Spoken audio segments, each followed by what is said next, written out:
The nation has said its final goodbyes to civil rights leader Reverend Jesse Jackson, who died last month at the age of 84. Memorial services were held in Chicago and South Carolina, celebrating his life and legacy. Jackson spent his entire adult life advocating for universal human rights and economic justice. He was a guest on this show in 2015 when his Rainbow Push Coalition held its annual Global Automotive Summit right here in Detroit. Here's a portion of that conversation.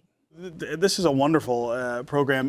The question I have, though, first is, the automotive industry has been around for more than 100 years. You would think that by now we would not really be talking about opportunities for minorities. A history of racial discrimination. We worked for a long time on this, and the line was real hard and dirty work.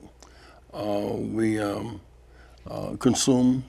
over-index as consumers when it comes to the business of the matter. We got our first car dealership in 1966, so over 50 years ago. And yet there's nothing in the industry we cannot do. The focus right now is in additional jobs as auto dealerships and suppliers.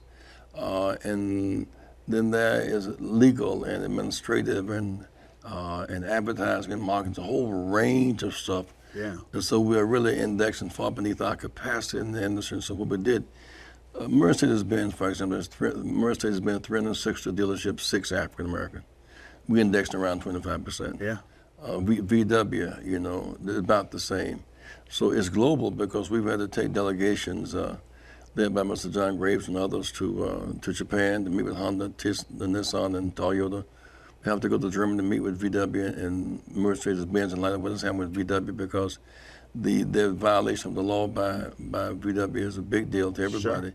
It's not just emissions of soil, of dirt, but it's also omissions of equal opportunity. Right. So we're really not looking for the diverse. We're looking for fair trade. We're looking for two-way trade. We trade with you, trade with us. You trade with we want us. our share of dealerships and franchises and suppliers. Do you find that there's a difference between the way the Detroit 3 automakers deal with this and the foreign? You have a bigger challenge with the foreign automakers? Well, they're coming up fast now. Toyota has specifically, but General Motors is taking the lead in so many areas.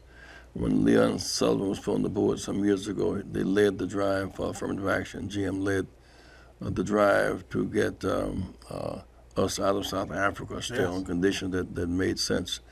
And so there's a sensitivity to GM, Ford, and Chrysler. Ford, Chrysler is no longer American-owned, but there's a legacy of history there. And it comes in part out of UAW as well, out of worker sensitivity. But we must not, because these companies are not producing so much, but they're going south. They're not coming back to Detroit. They're going, VW is in Chattanooga, Tennessee. Toyota's in Plano, Texas, and in Mississippi. VW is going to South Carolina. They're going to basic right to work law states. And so as they come under those conditions, we have to reassess how we relate to the growing industry.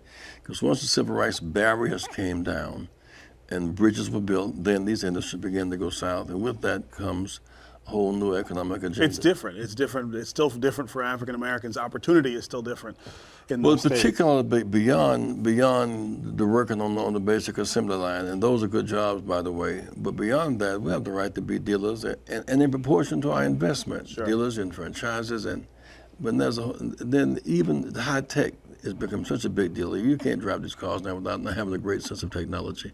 And we spent a lot of time this year tying in Silicon Valley in the automotive industry. Yeah. And that's the most insensitive industry going.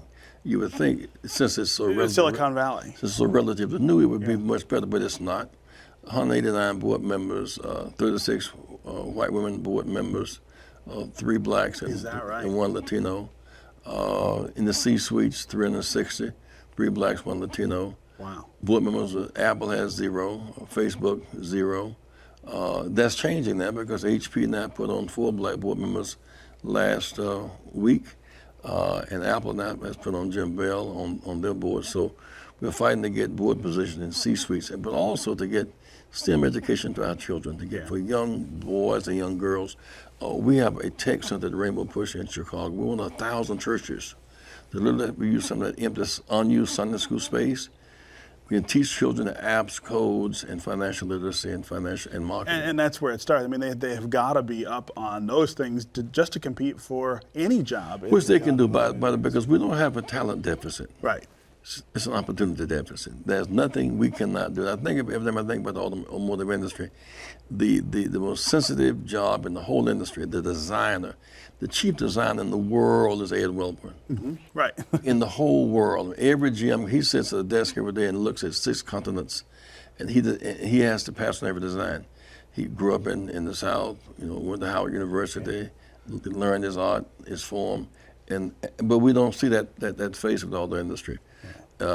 Women are running manufacturing plants, and we're trying to get them to expose what we can do, because we can be president of the United States, we can be president of an auto company. Right. The contraction in the auto industry has got to also have set us back in terms of this, and not just in terms but those of those who had legacy kept the inside track. Effort and excellence means a lot, but access and inheritance means more. Yeah. This is why we're struggling to keep on to our one shop, which is almost cost ineffective now. Some of them kept their multiple dealerships. So we had maybe 700 to 900 dealerships 10 years ago. Now selling around the 246. Yeah. So it's a radical drop in dealerships, not in purchasing, but in dealerships but and in suppliers. ownership. Yeah. That's right. Yeah. You've had these summits several times. Talk about some of the things that you've learned from having people just sit and talk about this. What are the people's reactions? What's the movement that we're seeing? Well, it's the infrastructure. When you have people like Vivian Picard and Jim Farmer at General Motors.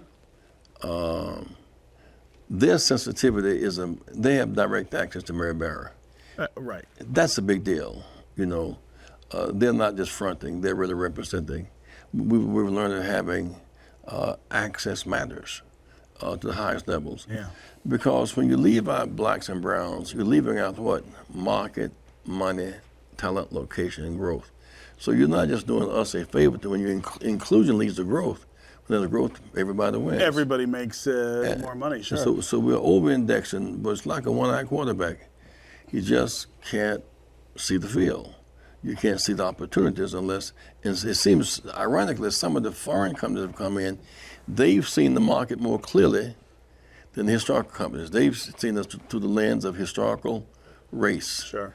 And they cannot see the marketplace. So a company like Toyota's coming to shop to number one. Right. They don't have the same historical barriers that these companies have. Yeah. I think, make your point. Yeah, go ahead. So one of the things that's really interesting to me about this work is when I think about you and I think of footage that I see of you from the 60s and the things that you were doing in the 60s and 70s, fighting for legal equality and progress in this nation. That's really different from the kind of work that you have to do now, which is about opening up economic doors. We're free but not equal.